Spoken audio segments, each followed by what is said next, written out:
الحمد لله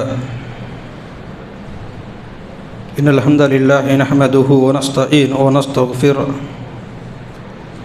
ونعوذ بالله من شرور أنفسنا ومن سيئات أعمالنا من يهده الله فلا مضل له ومن يضلل فلا هادي له وأشهد أن لا إله إلا الله وحده لا شريك له وأشهد أن محمدًا عبده ورسوله أما بعد فإن خير الحديث كتاب الله وخير الهدي هدي محمد صلى الله عليه وسلم وشر الأمور محدثاتها وكل محدثة بدعة وكل بدعة ضلالة وكل ضلالة في النار فأعوذ بالله السميع العليم من الشيطان الرجيم بسم الله الرحمن الرحيم يا أيها الذين آمنوا اتقوا الله حق تقاته ولا تموتن إلا وأنتم مسلمون يا أيها الناس اتقوا ربكم الذي خلقكم من نفس واحدة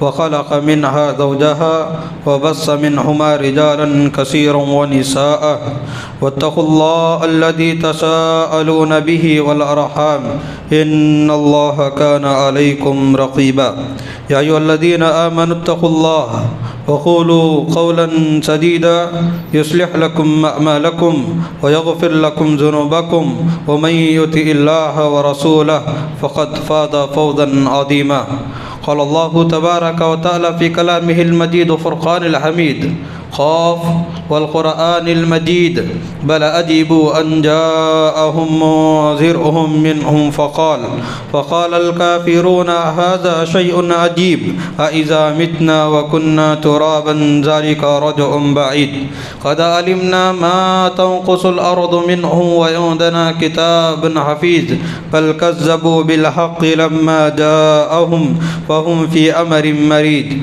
أفلم ينظروا إلى السماء فوقهم كيف بنيناها وزيناها وما لها من فروج والأرض مددناها وألقينا فيها رواسي وأنبتنا فيها من كل زوج بهيج تبصرة وذكرى لكل عبد منيب ونزلنا من السماء ماء مباركا فأنبتنا به جنات وحب الحصيد والنخل باسقات لها طلع نضيد رزقا للعباد وأحيينا به بلدة ميتا كذلك الخروج كذبت قبلهم قوم نوح وأصحاب الرس وثمود وعاد وفرعون وإخوان لوط وأصحاب الأيكة وقوم تبع كل كذب الرسل فحق وعيد أفأعينا بالخلق الأول بل هم في لبس من خلق جديد قال الله تبارك وتعالى في كلامه المجيد وفرقان الحميد تمام قسم کی تعریف توصیف کبریائی بزرگی بڑائی شان و شوکت عظمت و جلالت صلی اللہ رب العالمین کے لیے ہے جو تمام جہانوں کا خالق مالک پالنہار ہے۔ دنیا کی تمام تر طاقتیں دنیا کی تمام تر قوتیں اسی کے قبض قدرت میں ہیں۔ ہدایت دینے والا، انسان کو ہدایت سے محروم رکھنے والا، عزت دینے والا، عزت سے نکال کر ذلت کے راستے پر لانے والا، اولاد دینے والا، اولاد سے محروم رکھنے والا، زندگی دینے والا، موت دینے والا، یعنی دنیا کی تمام تر طاقتیں قوتیں اسی کے قبض قدرت میں ہیں۔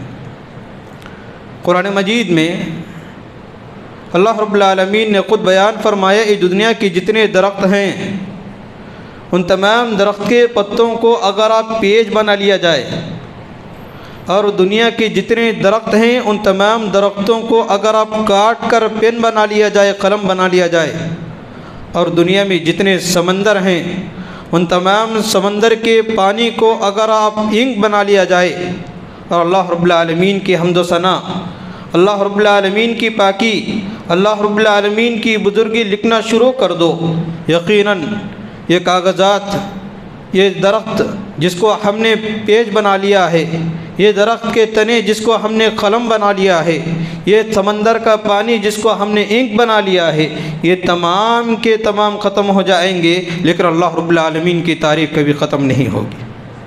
حاضرین اکرام، نوجوانان اسلام، میری اسلامی مائیں اور بہنیں، آج خطبہ جمعہ کی مناسبت سے جس موضوع اور جس عنوان کا انتخاب آپ کے سامنے کیا گیا ہے وہ ہے موجودہ دور میں دعوتی دین کی اہمیت اور اس کی ضرورت کیا ہے۔ آج کے ان بدلتے حالات میں دعوتی دین کی کیا ضرورت ہے، اس موضوع پر کچھ باتیں میں آپ کے سامنے رکھنے کی کوشش کروں گا۔ اللہ رب العالمین سے دعا ہے اللہ رب العالمین کہنے والے کو کتاب و سنت کی روشنی میں صحیح بات کہنے کی توفیق نصیب فرمائے اور کہنے اور سننے والے کو اس پر عمل کرنے کی توفیق نصیب فرمائے، آمین یا رب العالمین۔ اللہ رب العالمین نے انسان کی فطرت کے اندر نیکی اور بدی، نیکی اور گناہ کی پہچان کی قابلیت اور ایک صلاحیت رکھی ہے، اور نیکی کے اختیار کرنے، بدی کے گناہ کے کام سے بچنے کی اللہ رب العالمین نے خاصیت انسان کو عطا کی ہے۔ اور اسی طریقے سے تمام انبیاء اکرام علیہ السلام نے دعوت کے ذریعے سے پیغام الہی کو لوگوں تک پہنچایا، اسی طریقے سے اور ان کو شیطان سے بچنے اور رحمان کے راستے پر چلنے کی تلقین فرمائی۔ تمام انبیاء اور رسول کی بنیادی ذمہ داری دعوت و تبلیغ اور ذریعہ ابلاغ ہے، اور اسی طریقے سے امتی مسلمہ کو دیگر یعنی قیامت کے حضرت آدم علیہ السلام سے لے کر پیارے نبی علیہ السلام تک جتنے بھی امتی آئے، اللہ رب العالمین نے ان تمام امتوں میں سب سے بہترین امت اور سب سے جامع امت محمدیہ کو قرار دیا گیا۔ اور اسی طریقے سے اسی دعوت کی وجہ سے اللہ رب العالمین نے تمام امتوں کو امت محمدیہ پر سردار بنایا۔ دعوتی دین ایک ایسا فریضہ ہے جو اہل اسلام کی اصلاح کی خاطر، ان کو سدھارنے کے خاطر، استقامی دین یعنی دین کو مضبوط کرنے کی خاطر اللہ رب العالمین نے دوام شریعت یعنی شریعت کو ہمیشہ مضبوط رکھنے کے لیے اللہ رب العالمین نے دعوت کو ایک بہت بہترین ذریعہ بنایا ہے۔ اور اسی طریقے سے لہذا ہر مسلمان کی ذمہ داری ہے، ہر مسلمان پر یہ بات لازم آتی ہے کہ اسے شریعت اسلامیہ کا جتنا علم ہو، اس کے پاس معلومات ہیں، قرآن کے معلومات ہیں، حدیث کے معلومات ہیں، کتاب و سنت کا جتنا اس کا علم اس کے پاس ہے، شرعی علم جاننے کے بعد، اس کی واقفیت کے بعد، اس کو پڑھنے کے بعد، اس کو عمل کرنے کے بعد یہ دین کے اندر دوسروں کے احکام کو پہنچانا، یہ بھی ایک دعوت کا ذریعہ ہے۔ حضرین اکرام، یہ دعوت رسول اللہ صلی اللہ علیہ وسلم دین حنیف کے داعی اور مبلغ بن کر مبعوث ہوئے، اور آپ صلی اللہ علیہ وسلم نے شرک و بدعات کا خاتمہ کرتے ہوئے اللہ رب العالمین کی عبادت اور اسلامی تعلیمات کا درس دیا۔ اسی طریقے سے جب آپ صلی اللہ علیہ وسلم نے دعوت کا آغاز کیا تو آپ کو بے شمار تکالیف کا سامنا کرنا پڑا۔ آپ صلی اللہ علیہ وسلم کو آپ کی زندگی میں دعوت دینے کی وجہ سے بہت ساری مصیبتوں کو برداشت کرنا پڑا۔ کئی دیوانہ کہا جانے لگا، کئی پاگل کہا جانے لگا، کئی مجنون جیسے القاب سے ملقب کرنے لگے، اور اتنا بھی ہوا کہ آپ کو پتھروں سے مارا گیا، گالیاں دی گئی، اور آپ کے اہل و عیال کو تنگ کر دیا گیا، ان کے گھر والوں کو تنگ کر دیا گیا۔ الغرض یہ ہر طرح کی آپ صلی اللہ علیہ وسلم کو دعوت اللہ کو روکنے کی سازشیں تھیں۔ آپ صلی اللہ علیہ وسلم کی دعوت کو روکنے اور ان کو ناکام کرنے کی ناپاک کوششیں کی گئی، لیکن ہر طریقے سے اللہ رب العالمین نے آپ صلی اللہ علیہ وسلم کی حفاظت کی ذمہ داری لی، کتاب و سنت اور شریعت کی حفاظت کی ذمہ داری لی۔ اللہ کے رسول صلی اللہ علیہ وسلم نے اس کام کو آخری دم تک کرتے رہے۔ رسول اللہ صلی اللہ علیہ وسلم نے اسلام کو احسن انداز میں مکمل طور پر ساری دنیا کے سامنے پیش کیا ہے، اور آپ صلی اللہ علیہ وسلم نبوت و رسالت سے سرفراز ہونے کے بعد، نبی بنانے کے بعد، نبی بن جانے کے بعد سے لے کر آپ صلی اللہ علیہ وسلم کی آخری سانس تک، اللہ رب العالمین کے پاس جانے تک، اللہ کے رسول صلی اللہ علیہ وسلم نے تمام لوگوں کے سامنے اس رسالت کا اعلان کر دیا، اسلام کی دعوت کو عام کر دیا۔ کوئی کمی بیشی اللہ رب العالمین، اللہ کے رسول صلی اللہ علیہ وسلم نے اس میں نہیں رکھا۔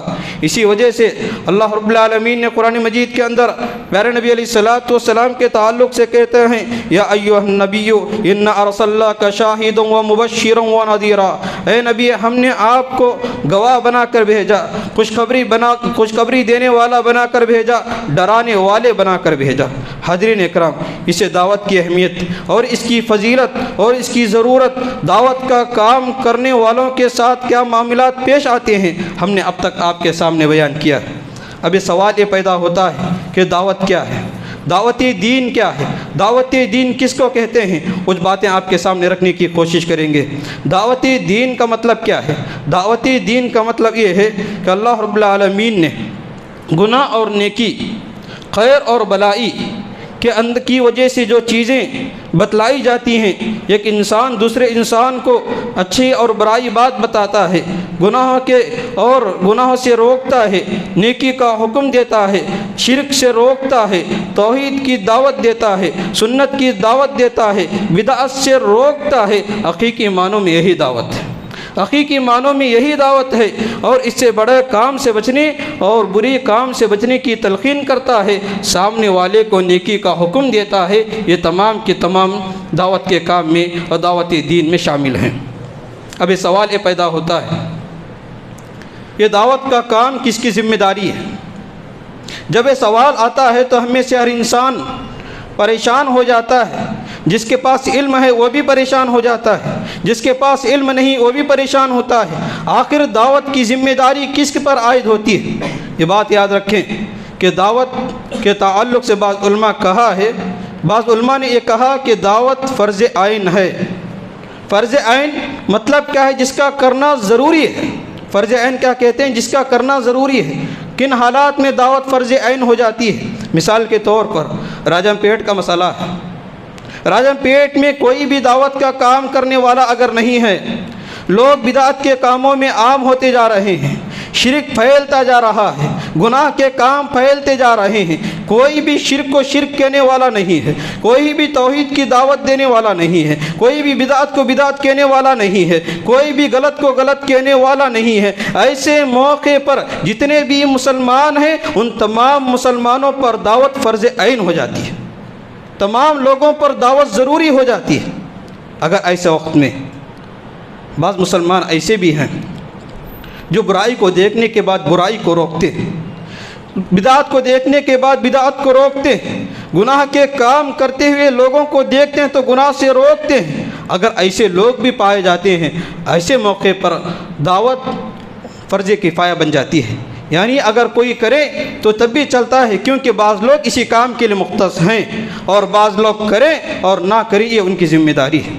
لیکن اللہ کے رسول صلی اللہ علیہ وسلم کی جو ایک حدیث سے معلوم ہوتا ہے، کلکم راعٍ وکلکم مسئول عن رعیتہ، ہر انسان ذمہ دار ہے اور اس کی ذمہ داری کے تعلق سے اس کو پوچھا جائے گا۔ ہر انسان اپنے اعتبار سے ایک ذمہ دار ہے، ہر اعتبار سے ہر انسان اپنے اعتبار سے ذمہ دار ہے، اس کو ذمہ داری کے تعلق سے پوچھا جائے گا۔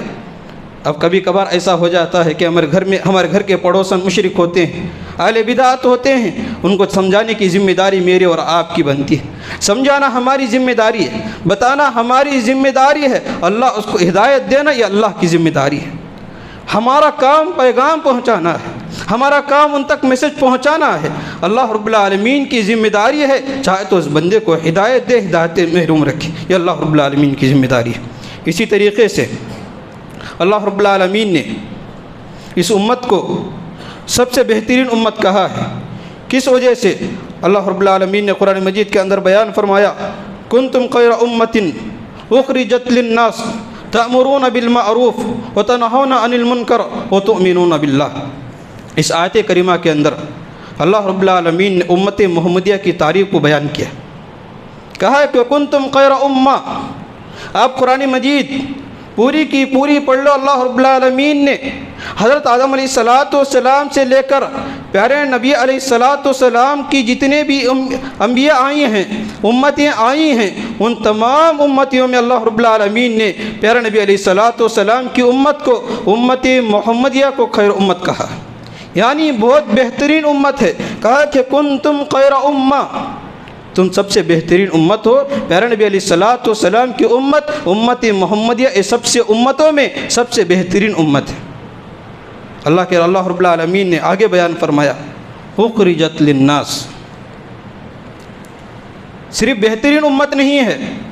اس کے بعد اللہ رب العالمین نے کہا کہ اخرجت للناس، آپ کو ایک ذمہ داری دی گئی ہے، آپ کو نکالا گیا ہے، اخرجت آپ کو نکالا گیا ہے، للناس لوگوں کے لیے، یہاں مسلمانوں کا طبقہ للمسلمین نہیں کہا گیا ہے، للناس آپ کو نکالا گیا ہے، کس کے لیے؟ لوگوں کے لیے۔ اس میں مسلمان بھی شامل ہیں، غیر مسلم بھی شامل ہیں، ہر اعتبار سے دنیا میں پائے جانے والا ہر انسان شامل ہے۔ اللہ رب العالمین نے بیان فرمایا کنتم خیر امت اخرجت للناس تأمرون بالمعروف۔ ایک تو بہترین امت بتا دیا گیا، اور اس کے بعد یہ بتا دیا گیا کہ آپ کو ایک کام کے لیے نکالا گیا ہے۔ کام کیا ہے؟ کہ لوگوں کو نیکی کی دعوت دینا۔ اللہ رب العالمین نے آگے بیان فرمایا تأمرون بالمعروف، آپ کی ذمہ داری کیا ہے؟ آپ کی ڈیوٹی کیا ہے؟ آپ کا کام کیا ہے؟ تأمرون بالمعروف، لوگوں کو نیکی کا حکم دے، لوگوں کو نیکی کا حکم دے۔ اب یہ سوال یہ پیدا ہوتا ہے کہ نیکیوں کی جب ہم فہرست بناتے ہیں، لسٹ بناتے ہیں، تو ان تمام نیکیوں میں سب سے بڑی نیکی توحید ہے۔ توحید کی دعوت دینا یہ میری اور آپ کی ذمہ داری ہے۔ اور اس کے بعد اللہ رب العالمین نے بیان فرمایا وَتَنْهَوْنَ عَنِ الْمُنْكَرِ، لوگوں کو برائی کے کام سے روکیں، گناہ کے کام سے روکیں، منکر کاموں سے روکیں۔ اب منکر کاموں کی، برائی کاموں کی، گناہ کے کاموں کی جب ہم لسٹ بناتے ہیں تو اس روئے زمین پر سب سے بڑا گناہ، سب سے بڑا منکر اگر کوئی ہے تو شرک ہے۔ لوگوں کو توحید کی دعوت دیں اور شرک سے روکیں، یہ امت کی سب سے بڑی ذمہ داری ہے۔ حاضرین اکرام، اسی طریقے سے اللہ رب العالمین نے آگے بیان فرمایا وَتُؤْمِنُونَ بِاللَّهِ، اتنا سب کچھ کرنے کے باوجود آپ کو اللہ کی ذات پر ایمان رکھنا ہوگا، اللہ کی ذات پر بھروسہ کرنا ہوگا۔ اس آیت کریمہ کے اندر اللہ رب العالمین نے بہت ساری چیزیں بتائی ہیں۔ پہلے یہ بتائی ہے کہ آپ کی محمد رسول اللہ صلی اللہ علیہ وسلم کی امت یہ تمام امتیوں میں سب سے بہترین امت ہے، اور آپ کو کس لیے نکالا گیا؟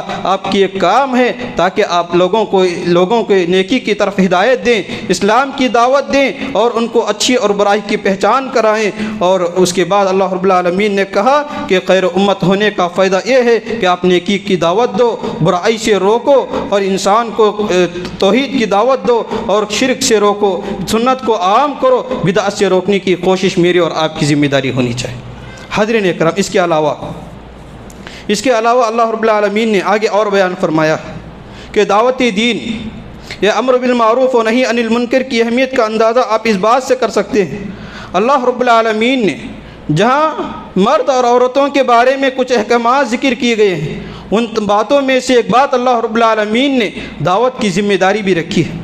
مرد پر بھی ذمہ داری ہے، عورت پر بھی ذمہ داری ہے۔ جس کے پاس کتاب و سنت کا علم ہو اس پر دعوت کی ذمہ داری ضروری بنتی ہے۔ اگر اس کے پاس علم ہے وہ علم کے ذریعے سے لوگوں کو دعوت کا کام کرے۔ جس کے پاس کیریکٹر ہیں، جس کے پاس اخلاق ہیں، وہ اخلاق کے ذریعے سے لوگوں کو دعوت دے۔ اللہ رب العالمین نے قرآن مجید سورۃ التوبہ آیت نمبر 70 پر 1 کے اندر بیان فرمایا والمؤمنون والمؤمنات، مومن مرد مومن عورتیں بعضهم اولیاء بعض، آپس میں ایک دوسرے کے دوست ہیں۔ مومن مرد مومن عورتیں آپس میں ایک دوسرے کے دوست ہیں ایمانی لحاظ سے۔ یأمرون بالمعروف وینہون عن المنکر، جو لوگوں کو نیکی کا حکم دیتے ہیں اور برائی سے روکتے ہیں۔ ویقیمون الصلاۃ، نماز قائم کرتے ہیں۔ ویؤتون الزکاۃ، لوگوں کو زکوٰۃ دیتے ہیں۔ ویطیعون اللہ ورسولہ، اللہ اور اس کے رسول کی اطاعت کرتے ہیں۔ یہ تمام ذمہ داریاں بتا دی گئی۔ اس کے بعد اللہ رب العالمین نے اس کا بینیفٹ بتایا، فائدہ کیا بتایا؟ اولئک سیرحمہ اللہ، اگر تم نیکی کا حکم دو گے، برائی سے روکو گے، نمازوں کی پابندی کرو گے، زکوٰۃ ادا کرو گے، اللہ اور اس کے رسول کی اطاعت کرو گے، اللہ رب العالمین نے بیان فرمایا ایسے لوگوں پر رحم کر دیا جائے گا، ایسے لوگوں پر اللہ رب العالمین رحمتیں نازل کرے گا۔ آج دیکھیے کتنے سارے مسلمان ہیں، تقریباً پوری دنیا میں مسلمانوں کے 50% کنٹری ہیں تقریباً، لیکن اس کے باوجود بھی مسلمانوں کی کیا حالت ہے؟ دنیا کے کونے کونے میں مسلمان پریشان ہے۔ اسلام ایک غالب آنے والا دین ہے، اسلام ایک سچا دین ہے، اس کے ماننے والے ایک مسلمان سچے ہیں، لیکن اس کے باوجود بھی مسلمانوں کی کیا حالت ہے؟ آج ہر جگہ مسلمان پریشان نظر آتے ہیں، وجہ کیا ہے؟ ان کو حقیقی معلوم نہیں کہ اسلام کیا ہے، انہیں پہچان نہیں ہے کہ دین کیا ہے، کتاب و سنت کیا ہے، مجھے اور آپ کو صحیح معلوم نہیں ہے، اس وجہ سے ہماری یہ حالت ہے۔ اگر آپ چاہتے ہیں کہ اللہ رب العالمین ہم مسلمانوں پر رحم کرے، مجھے اور آپ کو جو اس آیت کریمہ کے اندر اللہ رب العالمین نے باتیں ذکر کیا ہے، مجھے اور آپ کو ان باتوں پر عمل کرنا ہوگا۔ پہلی بات یہ ہے کہ نیکی کا حکم دے، لوگوں کو حقیقی معنوں میں اسلام کا تعارف کرائیں، برائی سے روکیں، شرک سے روکیں، نمازوں کی پابندی کریں، زکوٰۃ اگر استطاعت ہے زکوٰۃ کا اہتمام کریں، اللہ اور اس کے رسول کی اطاعت کریں۔ اگر تم ایسا کرو گے، اللہ رب العالمین نے بیان فرمایا اولئک سیرحمہ اللہ، ایسے لوگوں پر اللہ رب العالمین عنقریب اپنی رحمتیں نازل کرے گا، اپنی رحمت کی برسات کو نازل کرے گا۔ لہذا انسان اگر چاہتا ہے کہ اللہ رب العالمین اپنے بندوں پر رحم کرے، میرے اور آپ پر رحم کرے، مجھے اور آپ کو یہ کام کرنے ہوں گے۔ حاضرین اکرام، اسی طریقے سے عام طور پر لوگ راستے میں بیٹھ جاتے ہیں، جہاں چبوترا وغیرہ ہوتا ہے جھاڑ کے نیچے، وہاں بیٹھ کر گپ شپ ٹائم پاس کرنے لگتے ہیں۔ یہاں اللہ کے رسول صلی اللہ علیہ وسلم نے بیٹھنے سے منع کیا ہے، اللہ کے رسول صلی اللہ علیہ وسلم نے ایسے جگہ بیٹھنے سے منع کیا۔ صحابہ کرام نے پوچھا اللہ کے رسول صلی اللہ علیہ وسلم وہاں بیٹھنا ہمارے لیے ضروری بن جاتا ہے، کبھی کبھار ہماری میٹنگیں، ہماری بات چیتیں، ہمارے کاروبار کی باتیں وہیں پر ہوتی ہیں۔ اللہ کے رسول صلی اللہ علیہ وسلم نے کہا اگر ایسی بات ہے تو آپ کو ایک کام کرنا ہوگا، آپ کو راستے کا حق ادا کرنا ہوگا۔ صحابہ نے پوچھا ما حق یا رسول اللہ کے رسول صلی اللہ علیہ وسلم راستے کا کیا حق ہے؟ والدین کے حق ہیں، اولاد کے والدین کے اوپر حق ہیں، بڑوں کے حق ہیں، چھوٹوں کے حق ہیں، مزید کے حقوق ہیں، اس طریقے سے راستے کی بھی حقوق ہیں۔ اللہ کے رسول صلی اللہ علیہ وسلم نے کہا کہ آپ کو راستے کے حق ادا کرنا ہوگا۔ صحابی رسول صلی اللہ علیہ وسلم پوچھتے ہیں اللہ کے رسول صلی اللہ علیہ وسلم راستے کے کیا حقوق ہیں، راستے کے کون سے حقوق ہیں؟ اللہ کے رسول صلی اللہ علیہ وسلم نے جواب دیا غض البصر۔ غض البصر، پہلی ذمہ داری، پہلا حق یہ ہے کہ جب آپ راستے میں بیٹھے ہو، راستے کے چبوترے پر بیٹھے ہو، راستے کے کٹے پر آپ بیٹھے ہو، تو آپ پر پہلی ذمہ داری بنتی ہے کہ غض البصر، آپ اپنی آنکھوں کو نیچے کر لیں، آنے جانے والوں کو نہ دیکھیں، گھور گھور کر نہ دیکھیں، جس کی وجہ سے آپ کا آنے جانے والا راستہ بند ہو سکتا ہے، لوگوں کو تکلیف ہو سکتی ہے، مصیبت ہو سکتی ہے۔ اس لیے اللہ کے رسول صلی اللہ علیہ وسلم نے کہا کہ غض البصر، اپنی آنکھوں کو نیچے رکھو۔ جب آپ کو راستے میں بیٹھنا ہو، چبوترے پر بیٹھنا ہو، تو ضروری کام کے لیے اگر بیٹھنا ہے تو ایک کام کر سکتے ہیں، ورنہ عام مجلسوں میں، عام راستوں میں بیٹھنے سے اللہ کے رسول صلی اللہ علیہ وسلم نے منع کیا۔ وکف الاذی، کف الاذی، اپنے ہاتھ کو روکیں، دوسروں کو پریشان کرنے سے روکیں، اور اسی طریقے سے رد السلام، جب آپ ایسی جگہ بیٹھتے ہیں وہاں جانے آنے والا جو بھی جب سلام کرتا ہے وہ سلام کا جواب دینا یہ آپ کا حق ہے۔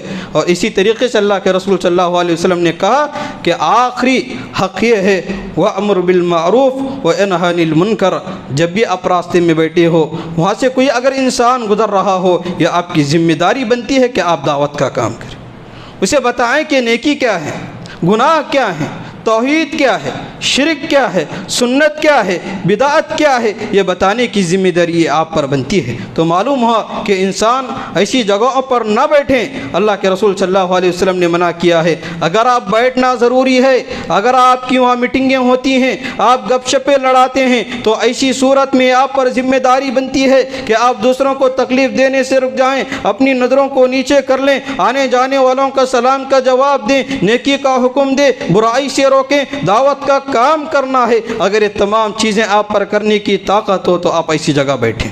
حاضرین اکرام، اس کے علاوہ ایک چیز یہ بھی ہے، نیکی کا حکم دینے، برائی سے روکنا بھی ایک صدقہ ہے۔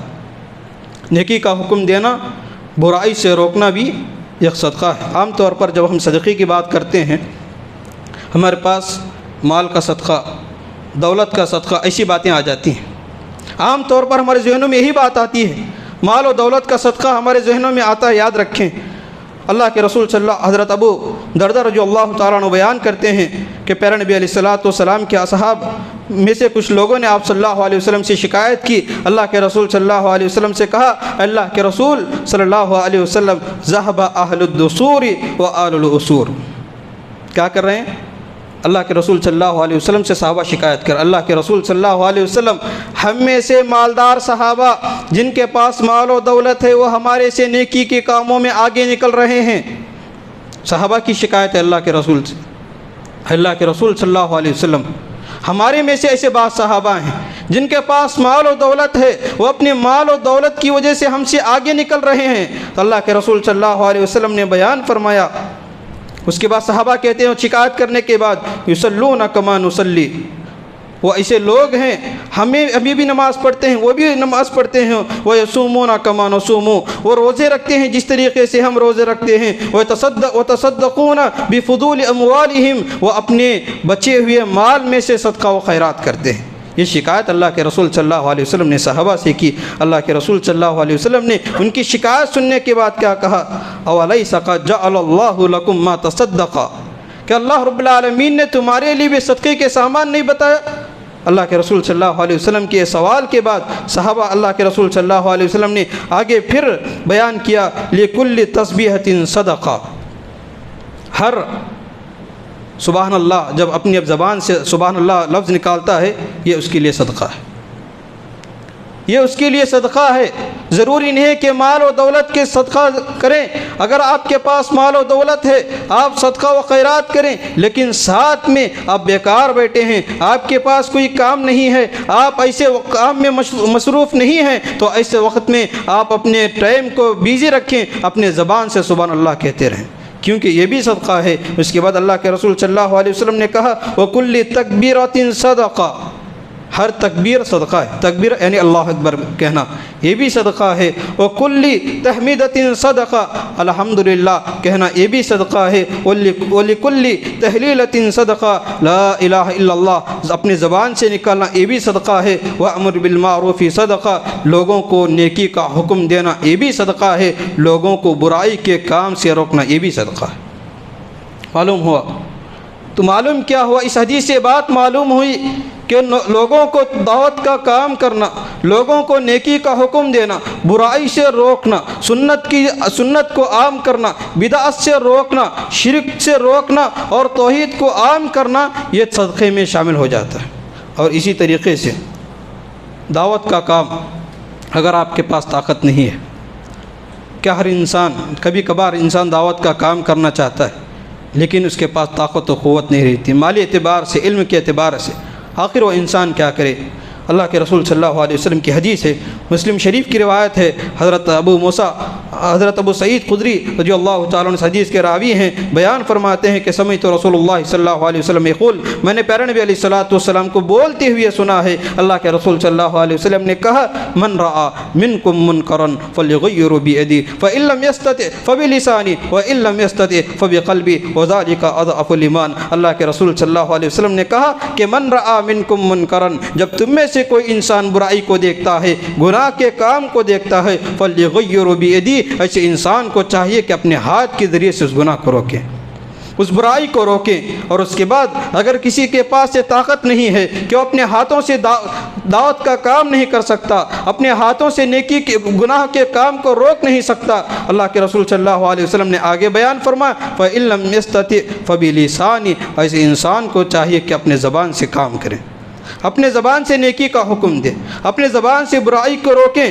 کبھی کبھار آپ کے پاس اتنی طاقت ہوتی ہے کہ آپ اس کو ڈائریکٹ جا کر پکڑ کر بول سکتے ہیں کہ یہ گناہ کا کام ہے، لیکن آپ کے پاس طاقت نہیں ہوتی۔ اگر آپ چاہتے ہیں کہ میں اگر اس کو بولا گیا تو میرے ساتھ کیا کرے گا، اس وجہ سے اللہ کے رسول صلی اللہ علیہ وسلم نے بیان فرمایا فَإِن لَمْ يَسْتَطِعْ فَبِلِسَانِهِ، اپنی زبان سے اس کو روکیں، بولیں کہ برائی ہے، یہ گناہ کا کام ہے، یہ نافرمانی والے کام ہیں جس سے اللہ رب العالمین ناراض ہو جاتے ہیں، یہ شریعت کا کام نہیں ہے۔ فَبِلِسَانِهِ، آپ زبان کے ذریعے سے دعوت کا کام کریں۔ اگر آپ کے پاس ہاتھ سے روکنے کی طاقت نہیں ہے، زبان سے بھی روکنے کی طاقت نہیں ہے، پھر بھی آپ کے دل میں دعوت کی ذمہ داری ہے، دعوت کی تڑپ ہے، تو ایسے وقت میں کیا کریں؟ اللہ کے رسول صلی اللہ علیہ وسلم نے بیان فرمایا فَإِن لَمْ يَسْتَطِعْ فَبِقَلْبِهِ وَذَلِكَ أَضْعَفُ الْإِيمَانِ، آپ کے پاس ہاتھ سے روکنے کی طاقت نہیں ہے، زبان سے روکنے کی طاقت نہیں ہے، اللہ کے رسول صلی اللہ علیہ وسلم نے آخری اسٹیپ بتایا، اسٹیپ یہ ہے کہ آپ اپنے دل میں برا جانیں، گناہ کو گناہ سمجھے، بدعت کو بدعت سمجھے، شرک کو شرک سمجھے۔ اگر ایسا کرو گے، اللہ کے رسول صلی اللہ علیہ وسلم نے بیان فرمایا ذالک اضعف الایمان، یہ ایمان کا آخری سٹیپ ہے۔ یہ دعوت کی ذمہ داری ہے۔ حاضرین اکرام، کچھ آخری بات ایک بتا کر اپنی بات کو ختم کرتا ہوں۔ اگر کوئی انسان دعوت کا کام چھوڑ دیتا ہے، اگر کوئی انسان دعوت کا کام چھوڑ دیتا ہے تو اس کا کیا نقصان ہے؟ میں ایک دو حدیثیں آپ کے سامنے رکھ کر اپنی بات کو ختم کرنے کی کوشش کروں گا۔ سیدنا جریر بن عبداللہ بجلی رضی اللہ تعالیٰ عنہ بیان کرتے ہیں کہ میں نے پیارے نبی علیہ الصلوۃ والسلام کو فرماتے ہوئے سنا، جو کوئی ایسی قوم ان میں سے اللہ رب العالمین کی نافرمانیاں ہو، اللہ کی نافرمانی کرتی ہے، شریعت کی مخالفت کرتی ہے، قرآن و حدیث کو چھوڑ کر اپنی منمانی زندگی گزارتی ہیں، تو ایسے لوگوں کی اصلاح اگر کوئی نہیں کرتا ہے، حالانکہ طاقت ہے، روکنے کی قوت ہے، آپ کے پاس سب کچھ ہے، لیکن دعوت کا کام اگر نہیں کرتے، برائی کو برائی نہیں بولتے، آپ گناہ کو گناہ نہیں بولتے، شرک کو شرک آپ نہیں بول سکتے، آگے اللہ کے رسول صلی اللہ علیہ وسلم نے بیان فرمایا، اس کے باوجود، طاقت رکھنے کے باوجود اگر آپ اصلاح نہیں کرتے، اگر آپ اپنی حالت کو نہیں بدلتے، اللہ رب العالمین ان کے مرنے سے پہلے، دنیا کی ختم ہونے سے پہلے، آپ کی روح زمین سے، روح بدن سے نکلنے سے پہلے، اللہ رب العالمین آپ کو اس رہتی دنیا میں عذاب میں مبتلا کر دے۔ عذابیں آئیں گی۔ آج دیکھیے دنیا کے کونے کونے میں، اکثر ہم نے سوشل میڈیا پر ابھی ریسنٹ میں ہم نے دیکھا ہے زلزلے، یہ تمام اللہ رب العالمین کے عذابات ہیں۔ اگر اس پر غور کرتے ہیں معلوم ہے کہ دعوت کا کام چھوڑنے کی وجہ سے میرے اور آپ کی زندگی میں ایسا ہو سکتا ہے۔ حضرین اکرام، آخری بات یہ ہے، اگر کوئی انسان دعوت کے کام کو چھوڑ دیتا ہے تو اس کی دعا قبول نہیں ہوتی، اس کی دعا قبول نہیں ہوتی۔ دلیل کیا ہے؟ حذیفہ بن یمان رضی اللہ تعالیٰ عنہ سے روایت ہے کہ پیارے نبی علیہ الصلوۃ والسلام نے بیان فرمایا، اس ذات کی قسم جس کے قبض قدرت میں میری جان ہے، یعنی اللہ رب العالمین کی قسم کھا کر کہتے ہیں کہ تم بلائی کا حکم دو، نیکی کا حکم دو، لوگوں کو برائی سے روکو، دعوت کا کام کرو، قریب ورنہ قریب ہے کہ اللہ رب العالمین تم پر اپنا عذاب بھیجے گا۔